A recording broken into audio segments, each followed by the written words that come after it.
Hola, ¿qué tal? Vamos a desarrollar ahora la uva número 2. En ella nos vamos a referir a dos cuestiones principalmente. La primera tiene que ver con el modo en que en el campo de la comunicación se caracteriza a las audiencias. En la segunda parte nos vamos a referir a algunos tipos de soportes que la tecnología y sus diversos modos de confluencia ha ido generando. En primer lugar, nos vamos a referir a las audiencias. Las audiencias tienen una forma de clasificarse relacionada con su comportamiento ante los medios, pero también las audiencias son pensadas por su propia conformación. Hay diversos enfoques relacionados con el modo de caracterización de las audiencias. Ustedes pueden apreciar allí algunas ideas que permiten definir. Les sugiero, teniendo en cuenta este formato de exposición que trata de ser complementario de lo que las síntesis de las diapositivas muestran, les sugiero una segunda y una tercera pasada sobre estas cuestiones que se exponen tanto en forma auditiva como en forma gráfica. Les sugiero más de una pasada, dos hasta tres si quieren, no sin antes hacer una lectura extendida de los materiales bibliográficos. En algunos casos el método es inverso. Esto depende de la forma en que cada uno de ustedes administra su modo de llegar al conocimiento. Las audiencias en el campo de la comunicación han sido clasificadas de múltiples maneras. Nosotros vamos a, vamos a tratar primero de establecer una diferencia notable entre las audiencias que podemos identificar en un lugar, en un momento dado, y las audiencias que por sus características no solo no podemos identificar, sino que además no están emplazadas en un estricto lugar. La que más se ajusta a esta segunda manera de verlo son los llamados públicos masivos, que es el público que ha conformado ese fenómeno que revolucionó el siglo XX, que son los medios de comunicación. Las audiencias simples estarían más ajustadas a estas que nosotros podemos encuadrar. Las audiencias de masas a aquellas que, entre comillas, se nos van de las manos. Es tan compleja la conformación que igual de complejo es poder llegar a ellas. Cuando en el campo de la comunicación se habla de un modelo disperso o difuso de audiencia, por lo general, más allá de las distintas concepciones del tema, por lo general se piensa en un tipo de audiencia difícil de caracterizar. Pero hay otra tipología de audiencia que puede ser un poco más accesible y más útil para los objetivos de este curso, que es la distinción de la audiencia que tiene una posición crítica respecto del mensaje y la audiencia que tiene una relación más lineal con el contenido, es de recepción, adopción libre de la recepción o del contenido recibido y alguna acción consecuente con esa recepción.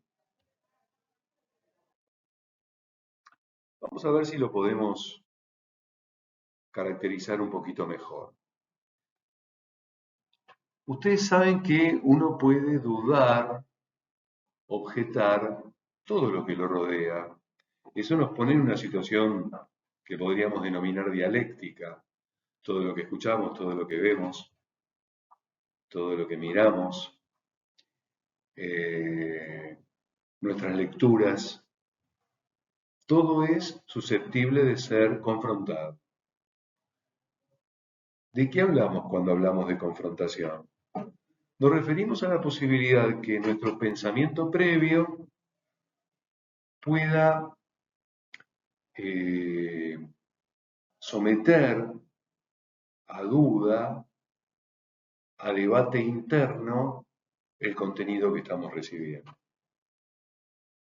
Ahí es donde se produce el famoso triángulo, porque lo que recibimos confrontado con lo que tenemos previamente sobre ese asunto, genera el punto de crítica, el punto de duda que confluye en una nueva idea, que es lo que en el famoso triángulo dialéctico se denomina la síntesis.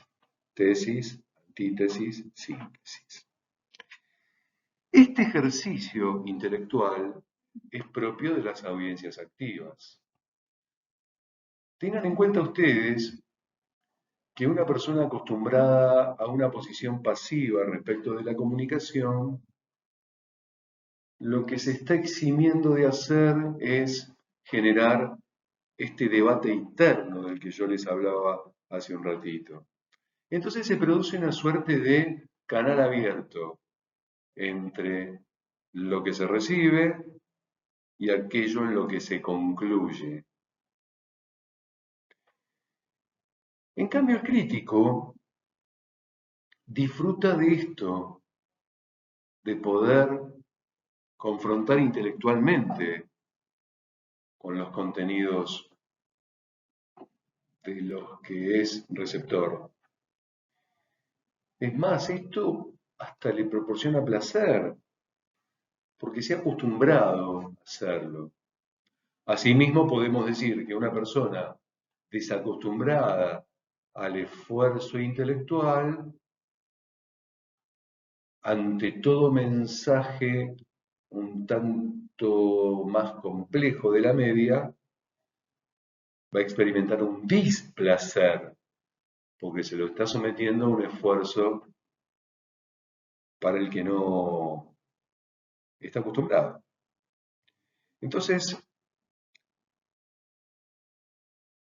¿cómo hacemos para vincular esto con la comunicación de la ciencia, con la divulgación científica? Nosotros tenemos tres opciones. Pensar en un contenido que sea muy accesible, pensar en un contenido que sea muy poco accesible o buscar un punto medio, un equilibrio entre lo que se puede saber de antemano y lo que probablemente no se sepa. Es una invitación a hacer un trabajo que al pasivo intentará sacarlo de la pasividad. Y con el crítico entablará, del mismo modo que con el pasivo, un encuentro pedagógico, por llamarlo de alguna manera. No está mal en estos casos usar la palabra pedagógico.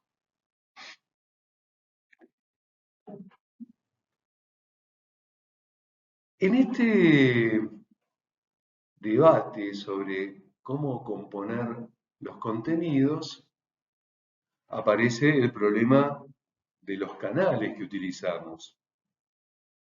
Nosotros en el modelo clásico pensábamos en la divulgación como algo que podíamos hacer por escrito a través de un libro, una revista especializada, un medio de divulgación científica o inclusive un diario masivo.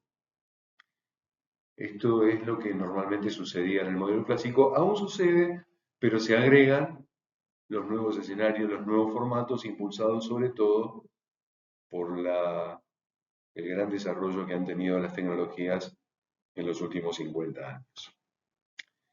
Por lo tanto, aparece el factor digital, el factor Internet.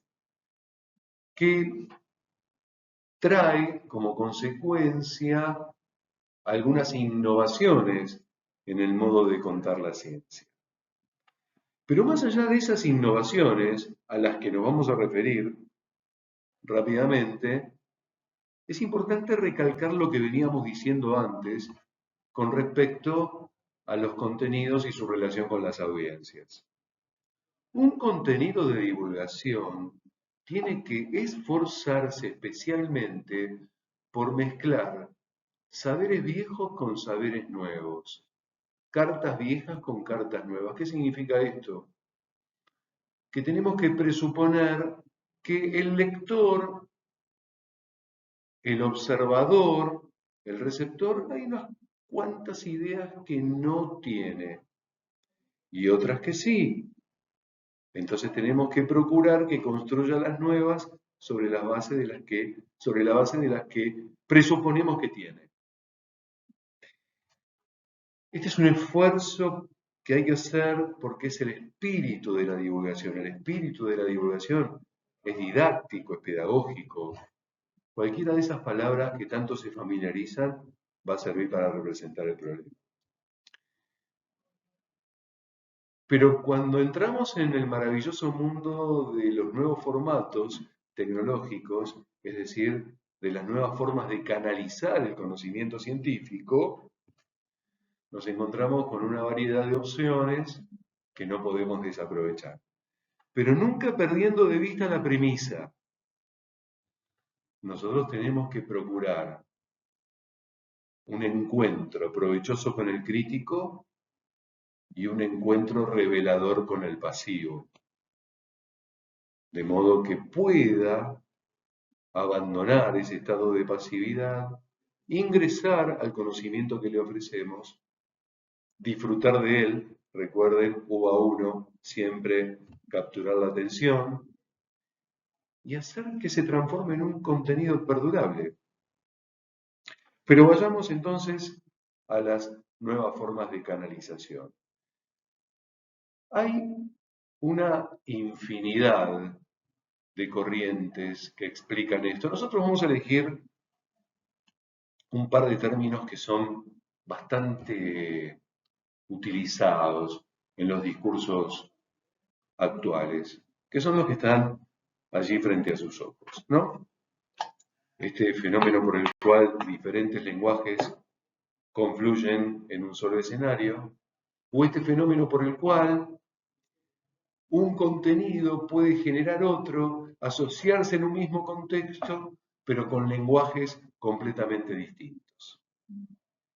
Veamos.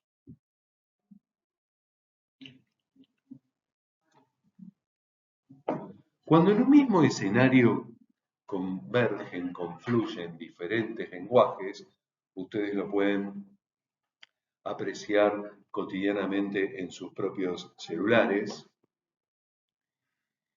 la convivencia en un mismo escenario se da casi con total naturalidad, porque puede habitar el mundo de la gráfica y el mundo de la audiovisualidad sin que se toquen, sin que hagan una especie de maridaje especial, pero formando parte de un mismo escenario.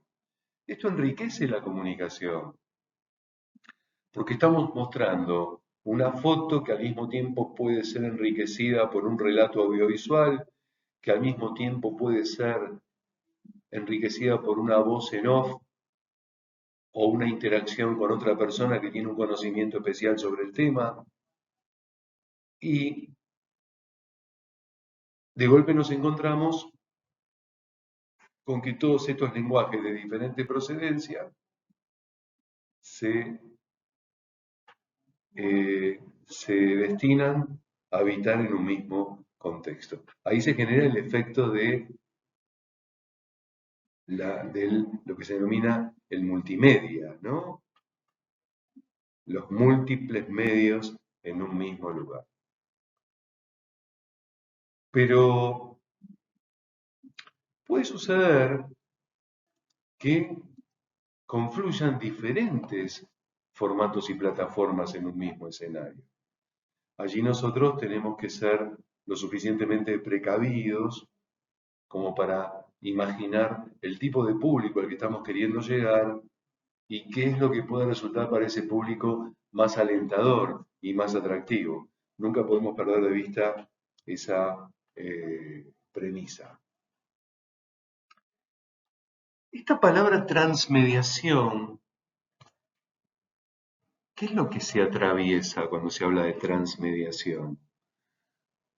Lo que se está haciendo es a través de los propios medios. Vean ustedes, por ejemplo, esta decisión que han tomado algunos formatos audiovisuales de incluir dentro de ellos una estética que no corresponde a la tradición del cine o de la televisión. Por ejemplo, del anime o del cómic. Ustedes pueden buscar sus propios ejemplos. Vean ustedes qué interesante que es poder ver una foto y que esa foto de golpe cobre movimiento en una crónica periodística y que yo pueda en cada uno, en diferentes puntos, de esas fotos, cliquear una partecita y encontrarme con una parte de lo que estamos relatando en esa crónica. Esto es maravilloso, pero nos está diciendo que los medios son atravesados por lenguajes que en principio no corresponderían a ese lenguaje de base. El lenguaje de la fotografía atravesado por otros, es decir, aquello que nosotros identificamos dentro de la propia fotografía como consecuencia de un trabajo especial de edición que hacemos. Imaginen ustedes la potencialidad didáctica que esto tendría, ¿no? Recuerden los manuales tradicionales de biología en la escuela. El texto, el título, el texto y el dibujo de la planta. Y en el dibujo de la planta los vectores que salían de ella con el nombre de cada una de sus partes. Una imagen muy común de la vida colegial, ¿no? Bueno, ahora, imaginen ustedes que yo pudiese hacer una captura de alta definición de una planta que pudiese detenerme en cada una de sus partes y que desde allí, desde esa partecita en la que me detengo, por ejemplo, una hoja, podamos encontrar otras formas de narrar.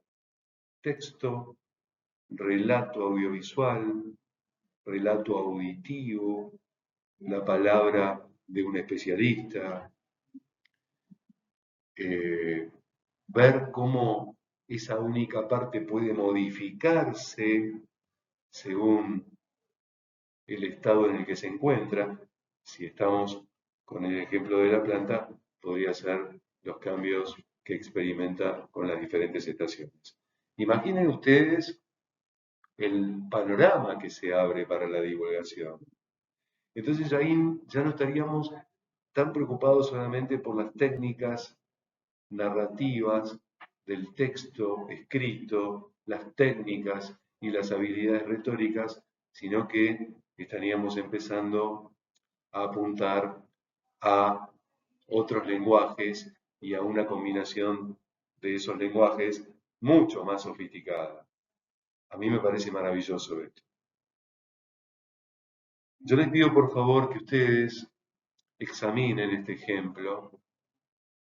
No es un ejemplo muy sofisticado, pero sí es un punto de partida para entender de qué se trata la transmediación. Vean ustedes cómo podemos ser capaces de generar un contenido sobre la base de otro, que en el formato tradicional jamás hubiese contemplado esa posibilidad. Esto es maravilloso y repito, abre un panorama para la divulgación, para la didáctica de la exposición de los contenidos complejos, para la didáctica de la exposición de los contenidos complejos, básicamente complejos, abre un panorama impensado para toda esa literatura tradicional sobre el tema.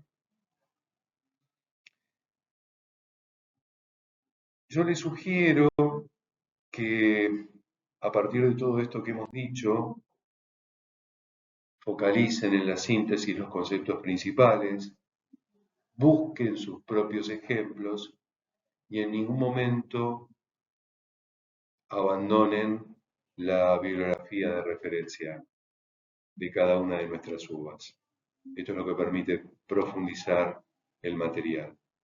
Nunca en las presentaciones en PowerPoint, como estas que ustedes acaban de recorrer conmigo, y las exposiciones de los profesores, podemos equiparar la densidad del conocimiento que brinda un texto, un artículo. Muchas gracias y nos vemos en la próxima UBA.